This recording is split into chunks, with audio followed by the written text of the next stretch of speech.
The planned closings of 54 Chicago schools is sparking protests and outrage across the city.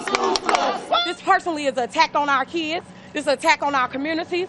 What are we doing? We closing down schools and open up liquor stores? It's just so sad to think that they're all going to be separated. Faced with $1 billion deficit, Mayor Rahm Emanuel wants to close what he calls underutilized schools, saying it will save Chicago $560 million over the next decade and free up money for the remaining facilities. It's not about how many schools we have in the city. It's about whether to ensure that every school is a high-quality school, regardless of where a child lives. Chicago teachers went on strike against the city last fall, in part over a new contract calling for fewer schools and teachers.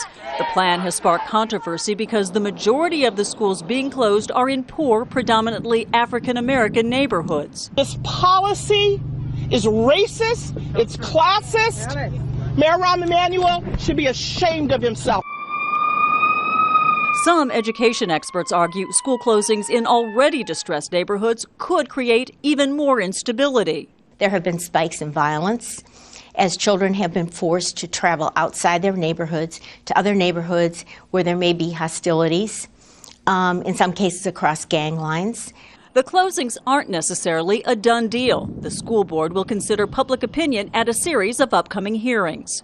And if we hear something that changes, needs to be considered, we will consider it, and schools may come off. The school board votes on the closures at the end of May and is bracing itself for even angrier protests from students, parents, and teachers. Diane Estabrook, Al Jazeera, Chicago.